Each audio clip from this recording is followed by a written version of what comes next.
Good morning students. Last class we have discussed about direct variation. Do you remember what is direct variation? If an increase or decrease in one quantity produces a proportionate increase or decrease in another quantity, then the two quantities are said to be in direct variation or direct proportion. So, increase or decrease in one quantity results in the increase or decrease in the another quantity. That is called direct variation. So, today we are going to learn about inverse variation, that is inverse proportion. Let's look at some examples. What happens when more vehicles on the road? This results in less road space to walk. You don't have enough space to walk because of the number of vehicles are more. Similarly, 4 pipes fill the tank in 1 hour 20 minutes. What about 3 pipes?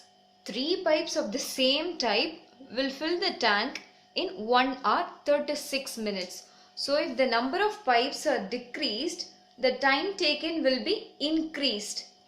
So number of pipe decreased, time will increase. So pipe, time. Similarly, if the speed of the car increases, the time taken to reach the destination will decrease. If the speed increases, then the time taken to reach the destination will be decreased. That is, if an increase or decrease in one quantity produces a proportionate decrease or increase in another quantity, then the two quantities are said to be in inverse variation or inverse proportion.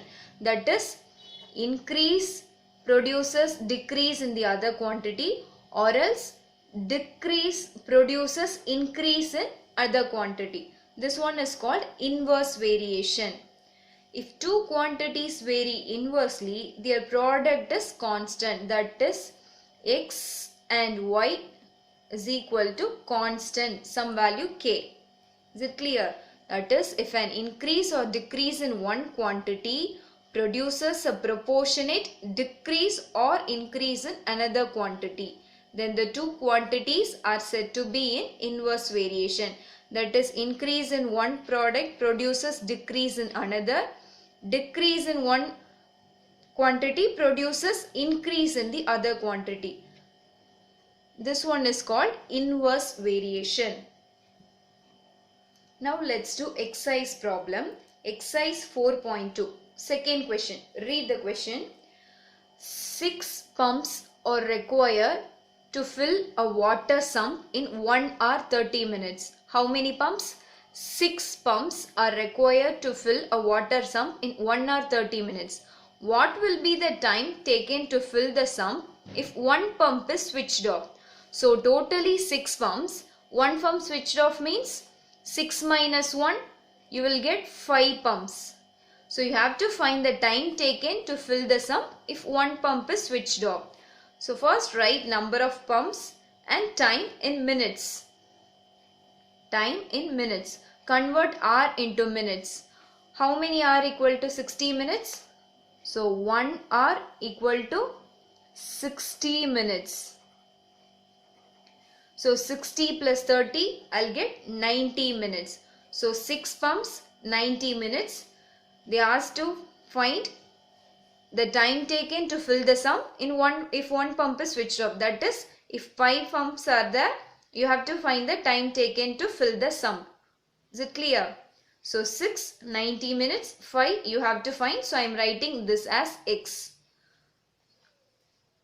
If the number of pipes decreased, then the time taken will be increased because number of pipes are lesser. So they are in inverse proportion. In inverse proportion, x and y, multiplication of x and y is a constant. That is, x into y must be a constant. So for this, we have to multiply x and y. That is 6 into 90 will be equal to 5 into x, because x and multiply y is a constant. So I am writing 6 into 90 is equal to 5 into x. So I want the value of x. Keep x here and bring this 5 to the other side. So 6 into 90 divided by 5. 1 5s are 5. How many 5s are 90? 1 5s are 5, remaining 4. 8 5s are 40. So the answer is 6 into 18. 6 8s are 48. 6 1s are 6. 6 plus 4, 108. So x equal to 108 minutes. You have to convert this minute into hour. So to convert minutes into hour, divide this by 60. 160. So subtract 808. So what is the answer? X equal to 1 hour 48 minutes. Is it clear? So you have to check whether this is an inverse or direct variation and then multiply the values, because x into y is a constant here in inverse proportion. So read the question and fill the given values and then find the answer. We will do one more problem. Read the third problem. A farmer has enough food for 144 ducks for 28 days. For 28 days is having enough food for 144 ducks. So number of ducks and days, or the two columns, two rows. So number of ducks 144. He is having enough food for 28 days. So days 28. If he sells 32 ducks, how long will the food last?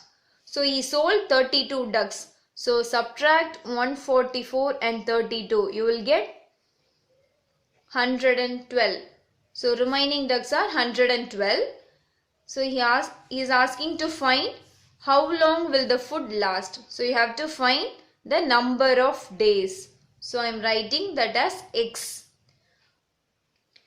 So if the number of ducks decrease, then the food will be enough for more days. So ducks decreased and food will enough for more days. So you have to find this x.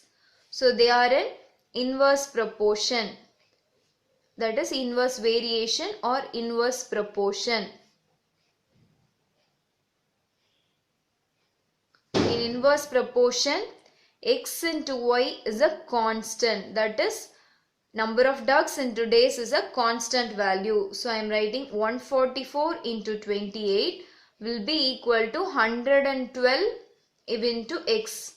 In direct variation, you have to divide these two values, but in inverse variation, you have to multiply the values of x and y. That is the difference. So to find x, bring this 112 to the other side. So 144 into 28 divided by 112 and cancel using the tables. Two tables. I am using two tables. 7 2s are 14 and 2 2s are 4. 5 2s are 10, remaining 1 6 2s are 12. Again you can use 4 tables. 7 4s are 28, 1 4s are 4, remaining 1, 4 4s are 16. Again you can use 7 table, 1 2 7s are 14. Again you can use 2 table, 1 2s are 2, 36 2s are 72. So what is the value? 36 days. So that food will be enough for 36 days. So is it clear? Next problem, fourth problem. Read the problem. It takes 60 days for 10 machines to dig a hole. Assuming that all machines are work at the same speed, how long will it take 30 machines to dig the same hole? So 10 machines are digging a hole in 60 days.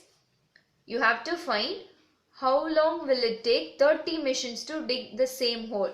If the number of machines are increased, then it will take lesser days. So machines increased means the days will decrease. It will finish the work quickly. So they are in inverse proportion. In inverse proportion, x into y is a constant. So you have to multiply both the values. So x into y is a constant. So multiply both the sides. 10 into 60 will be equal to 30 into x. You have to find the value of x, that is number of days to dig the hole. So write the x here and bring this 30 to the other side. So 10 into 60 divided by 30. Cancel zeros and 1 3s are 3, 2 3s are 6. So x equal to 2 into 20. Yes, very good. 20 days.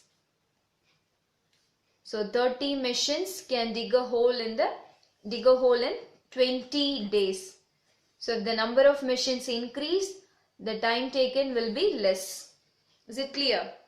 Okay. Move on to the next problem. Problem number 5. Read the problem. 40 students stay in a hostel. They had food stock for 30 days. 40 students, the food is enough for 30 days.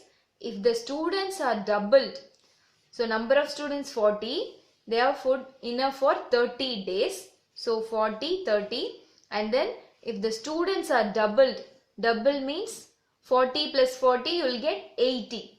So 80 students. If the students are doubled, then for how many days the stock will last? So you have to find the number of days. So if the students are increased means the food will be enough for lesser number of days. So if the students are increased, the food will be enough for lesser number of days. So they are in inverse proportion. For more number of students, you need more number of foods, right? So it will be in inverse proportion. They are in inverse proportion. So in inverse proportion, x into y is a constant. So multiply 40 and 30 is equal to 80 into x. So you have to find the value of x. So write x here and bring this 80 to the other side. 40 into 30 divided by 80. So 0, 0, 1 4s are 4, 2 4s are 8. And 1 2s are 2, 15 2s are 30. So what is the answer? 15 days. So the food will be enough for 15 days for 80 students. Is it clear? Next problem. Problem number 7. It takes 120 minutes to weed a garden with 6 gardeners. So 6 gardeners can weed the garden in 120 minutes. If the same work is to be done in 30 minutes, so time is reduced. How many more gardeners are needed? So if you have more number of gardeners, you can finish the work in 30 minutes. So if the gardeners are increased, then the time will be reduced. So they are in inverse proportion. So in inverse proportion, x into y is a constant value. Very good. So x into y is a constant value k. So multiply these two values. 6 into 120 will be equal to x into 30. I need x value. So bring this 30 to the other side. So I'll get x equal to 6 into 120 divided by 30. 0, 0 and 1 3s are 3, 4 3s are 12. So x equal to 6 into 4, 6 4s are 24. So 24 gardeners are required to finish the work in 30 minutes. Is it clear? So if the gardeners are increased, then the time taken will be less. So move on to the next problem. 9th one. Read the problem. A toy company requires 36 machines to produce car toys in 54 days. How many days? 36 machines in 54 days. So write number of machines 36. It produces car toys in 54 days. How many machines would be required to produce the same number of car toys in 81 days? So a company produces some number of toys in 54 days using 36 machines. So he is asking to find how many machines are required to produce the same number of car toys in 81 days. So if the days are increased means the machine will be decreased. So days increased means machine will be decreased. So they are in inverse proportion. In inverse proportion, x into y is a constant. Product of x and y must be a constant. So what is the next step? 36 into 54 is equal to x into 81. Is equal to x into 81. You have to find the value of x and bring this 81 to the other side. So you will get 36 into 54 divided by 81. Cancel using tables. 9 nines are 81, 6 nines are 54, 1 nines are 9, 4 nines are 36. So 4 into 6, you will get 24 machines. So machines are decreased. Number of machines are decreased. So the time taken is more. Is it clear? Work out the exercise problems, and if you have any doubts, you can call me.